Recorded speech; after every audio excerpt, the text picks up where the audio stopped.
Hello everybody, I am Diksha Sharma and you are watching commerce.com. In this lecture we will study here accounting for share capital. This is first part of our second book of class 12th. Okay, so इसके अंदर हम first chapter को पढ़ेंगे. अगर आपने अभी तक इससे पहले वाली बुक में मतलब जो पार्टनरशिप के लेक्चर्स कंप्लीट हुए हैं चारों चैप्टर्स वो नहीं देखे हैं तो उन्हें ज़रूर देख लेना. और अब शुरू करते हैं ये chapter. Before starting like this video and subscribe our channel if you are new. So start. So what is given here? Meaning of company. तो अगर हम शेयर कैपिटल को पढ़ रहे हैं तो हमें पता होना चाहिए कि कंपनी क्या है, क्योंकि share capital is related to company. Okay, so हमने अभी तक क्या पढ़ा? सबसे पहले 11th में पढ़ा था हमने सोल प्रोप्राइटर, फिर हमने अभी 12th में फर्स्ट बुक में पढ़ा पार्टनरशिप. अब हम कंपनी पढ़ रहे हैं. क्यों? देखो, जब हम छोटा बिजनेस शुरू कर रहे थे, मतलब सोचा कि एक बिज़नेस शुरू कर लेते हैं, तो हमने सोल प्रोप्राइटरशिप को चुना. ठीक है, एक इंसान है, कैपिटल लगाएगा और बिजनेस करेगा.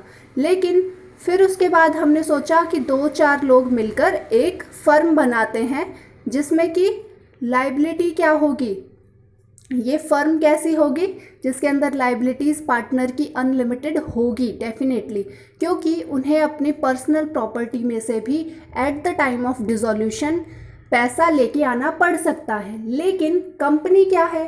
कंपनी एक लीगल डिफरेंट एंटिटी है जो कि उसके मेंबर्स से अलग है बिल्कुल, है ना. कंपनी में मेंबर्स होते हैं तो वो उससे अलग है और इनकी जो लायबिलिटी है वो कितनी है? फिक्स है. जितने का इनका शेयर है उतने से, मतलब जितना इन्होंने अपने शेयर की वैल्यू नहीं दी है बस उतने तक इनके ऊपर बर्डन है कि at the time of dissolution इन्हें पैसा लेके आना होगा. तो ये तो मैंने एक नटशेल में आपको बताया कि कंपनी क्या है. अब इसे ठीक से पढ़ते हैं कि कंपनी है क्या basically. All the affairs related to company are governed by provision of Company Act 2013. तो जो भी प्रोविजंस होते हैं ना, जैसे हमने वहाँ पार्टनरशिप एक्ट 1932 पढ़ा, यहाँ क्या है? कंपनी एक्ट 2013, जो कि सभी तरह की कंपनीज के लिए एक प्रोविजन का काम करता है, रूल रेगुलेशन बताता है. ठीक है, तो हम इसके अकॉर्डिंग ही पढ़ेंगे. कंपनी में be viewed as an association of person who contribute money या मनीज वर्थ, मतलब या तो वो पैसे में या फिर एसेट और इस तरह की चीज़ों में वो आपस में मिलकर कुछ भी एसेट्स या पैसा लेकर आए साथ में. किस लिए? प्रॉफिट को अर्न करने के पर्पस से, for a common purpose. Common purpose commonly मतलब उन सब लोगों का एक ही पर्पस होगा. और वैसे बेसिकली कौन सा पर्पस होता है? वो प्रॉफिट अर्न करना. It is an artificial person has a corporate legal entity. अब यहाँ से इसकी डेफिनेशन है मेन कि it is an artificial person having corporate entity, legal entity district from its partner वो मेंबर्स जो कि शेयर होल्डर्स होते हैं and has a common seal for its signature. अब देखो कि ये कंपनी क्या होती है? आर्टिफिशियल पर्सन होती है, यानी कि जैसे एक नॉर्मल पर्सन है इसी तरह कंपनी भी एक आर्टिफिशियल पर्सन है जो कि लीगली एक अलग एंटिटी है अपने मेंबर्स से जो कि उसके शेयर होल्डर हैं, यानी कि उन्होंने इस कंपनी के कुछ शेयर्स खरीद रखे हैं. Right, has a common seal. और साथ में इसका एक सिग्नेचर की जगह क्या होता है? कॉमन सील होती है. स्टैंप बोलते हो आप उस तरह, क्योंकि कंपनी खुद साइन नहीं कर सकती ना, इसलिए कॉमन सील बना देते हैं और इसके मेंबर्स उस कॉमन सील का यूज़ करके और आगे की फर्दर प्रोसीडिंग करते हैं अगर कहीं साइन करने हैं कंपनी की तरफ से तो. अच्छा, company usually rise it's capital from shares. तो कंपनी को जो कैपिटल मिलती है ना, जैसे पार्टनरशिप में क्या था? पार्टनर्स लेके आते थे कैपिटल. राइट, यहाँ क्या होगा? यहाँ शेयर्स इशू किए जाएंगे. जैसे कि अगर एक कंपनी के पास 1000 शेयर, 1000 की कैपिटल है और वो इसे शेयर में डिवाइड करना चाहे कि मान लो 10-10 रुपए का एक शेयर, तो 100 शेयर हो गए. तो जिसने 10 शेयर खरीद लिए यानी कि 100 रुपये देकर 10 शेयर खरीद लिए तो वो 10% का मालिक हो गया. इस तरह से होता है सब. ओके, तो क्या है? ये अपनी कैपिटल को शेयर से रेज करती है या फिर डिबेंचर इशू करती है। डिबेंचर होता है एक तरह से लोन, लॉन्ग टर्म लोन। दोनों में पूरा पता चला आपको, कंपनी आर्टिफिशियल पर्सन है और क्या है। ओके, अब इसके बाद हम देखते हैं कि फीचर क्या है, क्योंकि हमने एक बार मोटा मोटा देख लिया, अच्छे से डेफिनेशन भी अच्छे से देख ली, तो अब हमें फीचर्स पता लग गए ना कि ये बॉडी कॉरपोरेट है। बॉडी कॉरपोरेट मतलब कि एक क्या है, प्रोविजन ऑफ लॉ से बनी है ये, यानी कि कंपनीज एक्ट 2013 से, नया वाला 2013 है, तो कंपनी एक्ट 2013 के अकॉर्डिंग ये बनी है, इसलिए बॉडी कॉरपोरेट है। जनरली इंडिया में क्या है, companies are formed registered under company law except, किसको छोड़ दिया जाता है, मतलब सारी कंपनीज इसी लॉ के अकॉर्डिंग बनेंगी, बस एक बैंकिंग कंपनी को छोड़ के, क्योंकि बैंकिंग के लिए अलग लॉ है, ठीक है, और इंश्योरेंस कंपनी के लिए अलग लॉ है। तो ये दोनों कंपनीज कंपनी एक्ट के अंदर नहीं आती हैं और इन दोनों के लिए अलग से एक्ट है। राइट, आपको समझ में आया? अच्छा, सेपरेट लीगल एंटिटी, एक कंपनी अपने पार्टनर्स में, बार बार बोल रही हूँ क्योंकि वही चैप्टर्स अभी पढ़ाए थे, अपने शेयर होल्डर्स से, जो इसके शेयर होल्डर्स हैं उनसे अलग है। राइट, यानी कि कंपनी अलग, शेयर होल्डर अलग।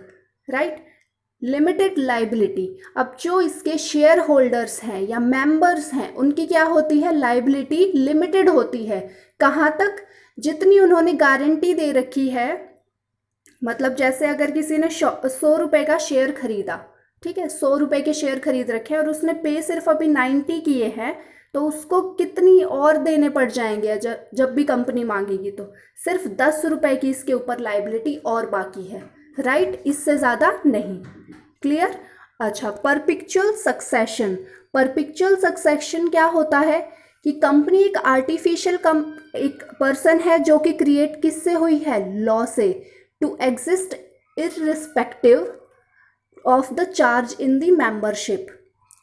ठीक है, तो क्या हुआ कि कंपनी एक डिस्ट्रिक्ट है अपने मेंबर्स से, तो क्या होगा, कंपनी क्या होगी, टर्मिनेट नहीं होगी। मतलब कोई अगर मेंबर मर जाए या फिर कोई, जैसे पार्टनरशिप में होता था ना, एडमिशन होता था या फिर रिटायरमेंट होती थी, तो फर्म चलती रहती थी। इसी तरह कंपनी में क्या होगा, अगर कोई मेंबर मर जाता है या फिर चला जाता है तो भी कंपनी कंटिन्यू चलती रहेगी। राइट, कंपनी का उसके पार्टनर से अलग है सब कुछ। तो मेंबर मे गो एंड कम, ये इसमें एक मेन चीज़ होती है, may go and come, company continues. Right, अच्छा, कॉमन सील, कॉमन सील के बारे में हमने पढ़ लिया कि कंपनी खुद सिग्नेचर नहीं कर सकती, तो कंपनी के बिहाफ पर जो एक स्टैंप टाइप बना दी जाती है, स्टैंप जैसी, तो वो क्या होती है, कॉमन सील कंपनी की। राइट, उसके अगर जहाँ किसी भी डॉक्यूमेंट में कंपनी का नाम है और वहाँ कॉमन सील नहीं है, तो वो डॉक्यूमेंट लीगल नहीं होगा, मतलब कंपनी की उसमें कोई जिम्मेदारी नहीं होगी। जब तक उस पर कॉमन सील है तो ही वो कंपनी की तरफ से उस बाउंडेशन है। राइट, अच्छा, ट्रांसफरेबिलिटी ऑफ शेयर, अब जो भी मेंबर्स हैं ना, अब पार्टनरशिप में क्या था, वो अपने शेयर को ट्रांसफ़र नहीं कर सकते थे, मतलब जो पार्टनर है वही वो जा सकता है, चलो प्रोविजन दे के जा सकता है, लेकिन नया पार्टनर कब आ सकता है, उन दूसरे पार्टनर्स के हाँ कहने के बाद, है ना। तो यहाँ क्या है, शेयर बिना किसी से पूछे हम ट्रांसफ़र कर सकते हैं। जैसे मैंने 100 शेयर खरीदे, अब मैं इसे बेच सकती हूँ कभी भी किसी को भी, जैसे 10 बेच दिए, 20 बेच दिए, इस तरह से छोटे छोटे पार्ट्स में भी मैं इसे आगे बेच सकती हूँ। ठीक है, इसके लिए एक्सचेंज होती है, आपने पढ़ा देखा ही होगा, BSE NSE एक्सचेंज है ना, इस तरह। सो मे स्यू और स्यूड, अब देखो कंपनी एक लीगल एंटिटी है। राइट, तो इसको राइट है कि ये किसी के ऊपर केस कर सकती है और इसके ऊपर भी केस किए जा सकते हैं। समझ में आया? Okay, so let's move to the next question. तो जब समझ में आ जाता है ना, तो उसके बाद आप इसके अंदर जो भी एक्सप्लेनेशन लिखनी है वो आप अपने खुद के वर्ड्स में लिखा करो। उससे क्या होगा कि एक इफ़ेक्टिवनेस आएगी। राइट, एक रटा हुआ लिखने से अच्छा है कि आप समझो और फिर उसको एक्सप्लेन करो। राइट। अच्छा, काइंड ऑफ कंपनी, अब कंपनी के भी काइंड्स होते हैं कि कितनी तरह की कंपनी है। अब हम पहला पढ़ते हैं कि on the basis of liability, कि जो लाइबिलिटी अराइज होती है ना पार्टनर्स पे, उसके अकॉर्डिंग कंपनी के कितने टाइप्स हैं। Company limited by share. अब कंपनी लिमिटेड बाय शेयर का मतलब है कि वो कंपनी जिसके अंदर जो उसके मेंबर्स हैं ना, उनकी लाइबिलिटी फिक्स है पर्टिकुलर शेयर तक। मतलब अगर 100 शेयर खरीदे हैं और वो मान लो 1000 रुपये के हैं, तो उनकी जो लाइबिलिटी है उस 1000 रुपये तक की ही है, कि अगर उन्होंने 1000 पूरे पे कर दिए तो बस उनकी लाइबिलिटी पूरी, अगर 900 किए हैं तो उनको 100 रुपये और देने होंगे। इस तरह company limited by guarantee. Limited by guarantee का मतलब है कि जो पार्टनर्स हैं, या मैं वापस से पार्टनर्स कह रही हूँ, ओके, जो कि शेयर होल्डर्स हैं, शेयर होल्डर या मेंबर्स हैं, उनकी लाइबिलिटी वहाँ तक फिक्स होगी जितने की उन्होंने गारंटी दे रखी है। यानी कि अगर मान लो ए है और बी है, ए ने कहा कि कंपनी अगर डिसॉल्व होगी तो मैं 1 लाख रुपए तक देने के लिए तैयार हूँ, राइट, या फिर मैं 1 लाख की गारंटी देता हूँ। तो इसकी गारंटी कितनी हुई, इसको 1 लाख रुपए जब भी ज़रूरत होगी तब कंपनी को देने होंगे डिसॉल्यूशन के टाइम। ओके, तो कंपनी लिमिटेड बाय गारंटी समझ में आया। अब उसके बाद अनलिमिटेड कंपनी। अनलिमिटेड कंपनी कैसी है कि इसके पार्टनर्स की गारंटी मतलब सिर्फ एक लिमिट तक नहीं है, अनलिमिटेड है। तो यानी कि जब कंपनी डिसॉल्व होगी तो इन्हें अपनी प्रॉपर्टी भी बेचनी पड़ सकती है, ठीक है। जैसे कि अगर क्रेडिटर्स ने क्लेम किया due to from members such company are not found in India, मतलब इस तरह की कंपनी इंडिया में नहीं होती। और अगर क्रेडिटर्स वैसे क्लेम करते हैं तो इन्हें अपनी प्रॉपर्टी वगैरह जो भी पर्सनल प्रॉपर्टी है वो बेच के पैसा देना होगा। तो तीनों क्लियर हुए, शेयर तक की गारंटी, या फिर किसी पर्टिकुलर अमाउंट की गारंटी, या फिर unlimited. Clear? Okay, let's move to the next question.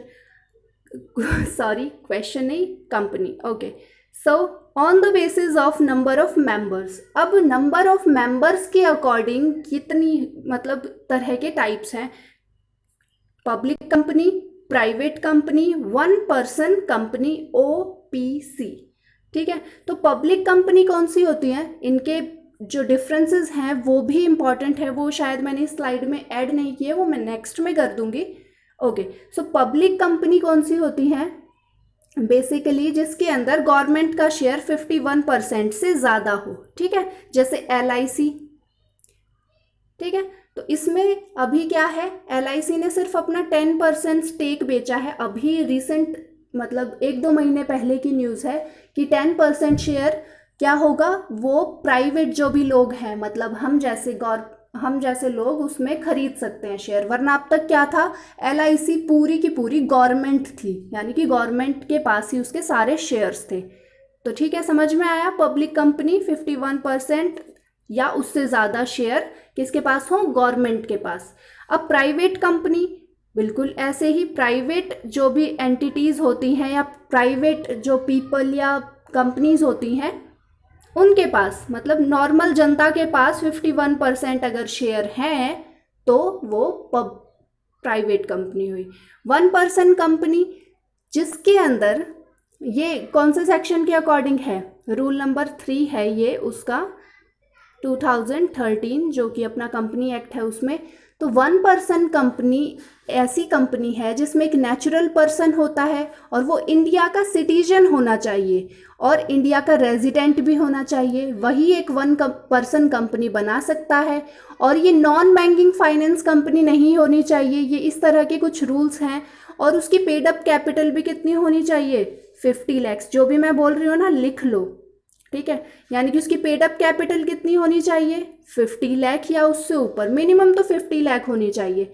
और ओके, मिनिमम नहीं, मैक्सिमम 50 लाख होनी चाहिए। और वो इंडिया का सिटीजन होना चाहिए। साथ में वो क्या हो, नॉन बैंकिंग फाइनेंस कंपनी नहीं होनी चाहिए, ठीक है। और एवरेज एनुअल टर्नओवर उसका कितना, 2 करोड़ से ऊपर नहीं होना चाहिए। मतलब बेसिकली एक छोटा सा बिजनेस करना है ना तो आप एक वन पर्सन कंपनी बना सकते हो। Clear? Okay, so let's move to the next. Share capital of a company. अब इन दोनों के बीच डिफरेंसेस काफ़ी इंपॉर्टेंट है पब्लिक और प्राइवेट कंपनी के अंदर, वो मैं नेक्स्ट स्लाइड में या फिर नेक्स्ट लेक्चर में आपसे डिस्कस करूँगी। अब हम पढ़ रहे हैं शेयर कैपिटल ऑफ कंपनी। हमने शेयर के बारे में काफ़ी कुछ पढ़ लिया, लेकिन अब इसे डेफिनेशन के थ्रू भी देख ही लेते हैं। तो क्या है कि शेयर कैपिटल होती है a company being an artificial person can not generate its own capital which has necessary be collected from several person. यानी कि खुद वो कंपनी पर्सन टू पर्सन जाकर इकट्ठा नहीं कर सकती पैसा, जैसे कि पार्टनरशिप में करते हैं। तो ये क्या करती है कि कलेक्शन कैसे होता है, शेयर्स इशू करके, ठीक है, सेवरल पर्सन्स को। So these person are known as share holder. ये सब क्या होते हैं, शेयर होल्डर होते हैं। अब amount contributed by terms as share capital, तो जो अमाउंट वहां से आता है ना, उसे ही क्या कहते हैं, शेयर कैपिटल। शेयर के थ्रू जो कैपिटल अराइज हुई वो है share capital. Since the number of shareholder is very large, a separate capital amount cannot be, मतलब देखो, अब पार्टनरशिप है, उसमें बहुत लिमिटेड एक लिमिट फिक्स कर रखी होती है मिनिमम से मैक्सिमम तक की, लेकिन कंपनी के अंदर कितने भी शेयर होल्डर्स हो सकते हैं, है ना। तो क्या है कि सबके लिए अलग से शेयर होल्डर का अकाउंट नहीं बना सकते। एक कंपनी कितनों का बनाएगी, तो क्या किया जाता है, एक सबको एग्रीगेट करके एक ही अकाउंट बना दिया जाता है, मर्ज करके, जिसको क्या बोलते हैं, शेयर कैपिटल अकाउंट। आज के लिए इतना ही। अब हम इसको और डीपली पढ़ेंगे नेक्स्ट लेक्चर से। सो मुझे कमेंट्स में ज़रूर बताना कि लेक्चर कैसा था। और अब हम पढ़ेंगे कैटेगरीज ऑफ शेयर कैपिटल, और आज का जो डिफरेंस था पब्लिक और प्राइवेट के बीच में वो डिस्कस करेंगे। इससे पहले आप वो पिछले लेक्चर्स भी ज़रूर देख लेना। Thanks for watching, keep learning, keep growing.